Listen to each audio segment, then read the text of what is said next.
Donald Trump a sévèrement critiqué la première ministre italienne Giorgia Meloni, qu'il admirait auparavant. Trump a qualifié Meloni sans détour de dirigeante stupide et lâche. Et tout cela parce que Meloni n'a pas soutenu Trump lorsqu'il a attaqué le pape et publié une image le représentant sous les traits de Jésus-Christ guérissant des gens. C'est vraiment n'importe quoi. Il semble d'ailleurs que de telles attaques du président américain commencent à lasser les dirigeants européens. Et la veille, Trump a déclaré que ses alliés étaient prêts à soutenir ses actions dans le détroit d'Ormuz. Les responsables européens pointent l'absence de réelle préparation à de telles mesures. Ainsi, les Européens déclarent « Nous n'allons pas nous en mêler », pendant que Trump dit « Tout le monde est d'accord ». Et il faut se rappeler qu'auparavant, Trump les avait insultés à plusieurs reprises et avait déclaré qu'il n'avait pas vraiment besoin de leur aide. Mais dans cette émission, nous allons nous concentrer. Et nous allons nous concentrer sur les critiques de Donald Trump à l'égard de Giorgia Meloni. Je m'appelle Alexei Pichi, discutons ensemble de ce sujet. Mais avant de commencer cet épisode, je vous demande de vous abonner à la chaîne et de liker l'épisode. Écrivez absolument n'importe quel commentaire sous cette vidéo et abonnez-vous à ma chaîne Telegram Pichi News. Le lien se trouve dans la description de cette vidéo. Alors Donald Trump a vivement critiqué la première ministre italienne Giorgia Meloni, son ancien allié politique, approfondissant la division en raison de son désaccord avec la guerre des États-Unis contre l'Iran, et ses critiques à l'égard du pape Léon XIV. La veille, Trump a accordé une interview au journal italien Corriere della Sera et a déclaré, je cite, « Je suis choqué par elle. Je pensais qu'elle était courageuse, mais je me suis trompé. » C'est cela qui inquiète. Non, ce n'est pas le fait que Trump critique quelqu'un, tout le monde y est déjà habitué. Il n'y a pas si longtemps, Trump appelait encore Meloni une belle jeune femme qui a conquis l'Europe. Trump s'en prend avec des insultes à tous ceux qui ne soutiennent pas ses paroles et ses actions. Il suffit de contredire Donald Trump d'une manière ou d'une autre, et aussitôt il vous inonde d'un flot d'insultes venant de sa bouche. Mais la récente attaque de Trump contre Meloni a souligné la détérioration de leurs relations après que l'Italie a refusé les États-Unis d'Amérique d'utiliser la base en Sicile pour mener des opérations militaires dans le cadre de la guerre en Iran. Et mardi, Meloni a gelé l'accord de coopération militaire avec Israël, cherchant ainsi à prendre ses distances avec la guerre au Moyen-Orient. Et voilà, comme on pouvait s'y attendre, la situation a dégénéré en attaque personnelle. Dimanche, Donald Trump s'est violemment attaqué au pape, le qualifiant, je cite, « de faible face à la criminalité et d'horrible ». De plus, Trump a soudainement déclaré qu'il n'avait pas besoin d'un tel pape. Il a dit exactement cela, « Je n'ai pas besoin d'un tel pape ». Et ensuite, il a commencé à insulter ouvertement le pontife, insinuant qu'il n'a été élu pape que parce qu'il est américain. Tout le monde craignait tellement Donald Trump qu'il faisait un toison tout ce qu'il disait. C'est pour cela qu'ils ont précisément choisi un Américain comme pape. Trump, si vous ne me croyez pas, allez sur sa page sur Truth Social et lisez. Il dit « En fait, tout le monde au Vatican avait peur de moi, alors ils ont dit « Nommons Léon XIV pape présent, pour qu'il s'entende d'une manière ou d'une autre avec Donald Trump, sinon nous aurons tous des ennuis. » Sinon, paraît-il, le pape Léon XIV n'aurait jamais été pape. Et le lendemain, la première ministre italienne Giorgia Meloni a qualifié ces propos de Trump d'inacceptables.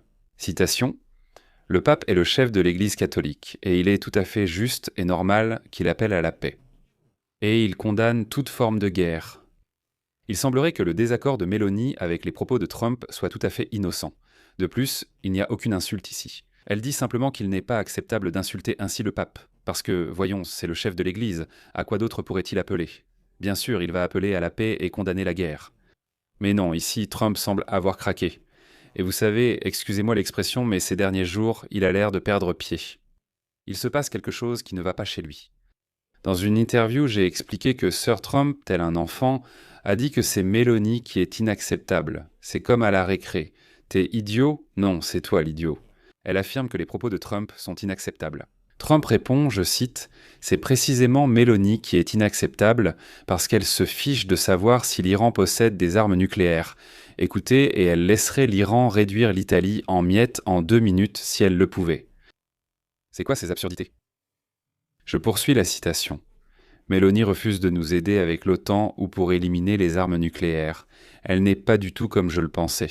Elle dit simplement que l'Italie ne doit pas s'en mêler. Même si l'Italie y obtient son pétrole, même si l'Amérique est très importante pour l'Italie. Elle ne pense pas que l'Italie doive s'en mêler. Elle pense que l'Amérique doit le faire à sa place. Mais même si Donald Trump s'est mis à dos les Alliés en menaçant de quitter l'OTAN et d'envahir le Groenland, sa déclaration pourrait s'avérer bénéfique pour Giorgia Meloni, aussi surprenant que cela puisse paraître. Je vais expliquer pourquoi. En fait, la première ministre italienne, Giorgia Meloni, se trouve actuellement dans une position peu avantageuse après avoir essuyé une défaite lors de l'un des référendums clés le mois dernier. Surtout, elle fait face à un ralentissement économique et à une forte hausse des prix de l'énergie. Meloni cherchait justement un moyen de se distancer de Donald Trump, et cette attaque frontale lui en donne justement l'occasion. Les attaques contre le pape et l'incertitude économique ont probablement amené Giorgia Meloni à revoir ses calculs concernant la solidité de son alliance avec Donald Trump. Surtout que, comme il s'est avéré, le soutien de Trump en Europe ne vaut rien. Viktor Orban, le Premier ministre hongrois, le comprend parfaitement. On pourrait croire que Trump le soutenait fermement, en s'exprimant partout en sa faveur, envoyant même son vice-président, mais cela n'a servi à rien. Et cela en Europe, vous comprenez ? Il réalise finalement que l'amitié avec Trump est toxique et qu'il vaut mieux s'en défaire. En Italie, ils ne réagissent pas aussi hystériquement que Trump. Meloni d'ailleurs n'a absolument pas réagi aux attaques de Trump. En revanche, le ministre des Affaires étrangères italien, Antonio Tajani, a déclaré que l'Italie reste un allié fidèle des États-Unis, mais que cette unité doit reposer sur la loyauté mutuelle, le respect et la franchise. Voici la citation. « Nous avons l'habitude de dire ce que nous pensons, car c'est ainsi que procèdent les gens sérieux. Jusqu'à aujourd'hui, Trump considérait Meloni comme une personne courageuse, et il ne se trompait pas, car elle ne revient jamais sur ses opinions. Et à propos du pape, elle a dit exactement ce que nous pensons tous, nous, citoyens italiens. Et vous savez, il faut vraiment avoir du talent pour se mettre ainsi habilement ses alliés à dos. Meloni soutenait principalement Donald Trump, même si parfois elle s'opposait à lui. En décembre, elle a qualifié la stratégie controversée de Trump de nationaliste. En août dernier, les dirigeants européens se sont réunis à Washington pour promouvoir des négociations de paix afin de mettre fin à la guerre menée par la Russie contre l'Ukraine. Meloni a alors demandé à Trump pourquoi il cherchait à augmenter les droits de douane contre l'Union européenne. Même si les alliés de l'OTAN étaient d'accord pour augmenter les dépenses de défense jusqu'à 5% du produit intérieur brut. Et Trump a alors tapé du pied et a esquivé la question. Et MLO n'avait pas raison. Elle dit « Écoutez, soyons honnêtes. Nous avons accepté de consacrer 5% au sein de l'OTAN comme vous l'aviez demandé. Pourquoi alors augmenter soudainement les droits de douane? Comment justifier cela ?» Trump n'a pas répondu. Au final, Trump vit dans une sorte de réalité qui lui est propre. Bloomberg écrit aujourd'hui que Trump a déclaré que les Alliés étaient prêts à soutenir des actions dans le détroit d'Ormuz, mais les responsables européens soulignent l'absence de réelle volonté de prendre de telles mesures. La France a l'intention de discuter de cette question lors d'une réunion séparée, mais les Alliés ne sont pas prêts à envoyer des ressources pour établir un cessez-le-feu durable. Les négociations se concentrent sur les efforts diplomatiques pour résoudre le conflit opposant les États-Unis et Israël à l'Iran, plutôt que sur des actions militaires.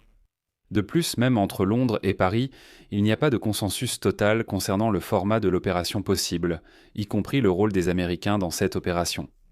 Les diplomates préfèrent attendre l'évolution des négociations de paix avant de passer à des décisions concrètes. La France est en faveur d'une coordination avec l'Iran et de la participation de pays qui ne suscitent pas de tensions à Téhéran, tandis que certains alliés considèrent la présence des États-Unis comme un facteur absolument indésirable. En parallèle, Paris et Londres estiment qu'un mandat de l'ONU est nécessaire, même si son obtention est compliquée par la position des grandes puissances. Mais Donald Trump continue d'assurer que non, vous ne comprenez pas, tout le monde veut l'aider avec le détroit d'Ormuz, mais il réfléchit encore à savoir s'il a vraiment besoin de leur aide ou non. Je m'arrête ici, donnez votre avis et vos conclusions en commentaire, abonnez-vous, activez la cloche et mettez un like. Pour soutenir cette chaîne YouTube, consultez la description de cette vidéo où figure « Soutenir la chaîne Alexei Pitchi » et choisissez la méthode qui vous convient. Merci d'avance pour votre soutien. C'est tout pour aujourd'hui, prenez soin de vous. Salut à tous.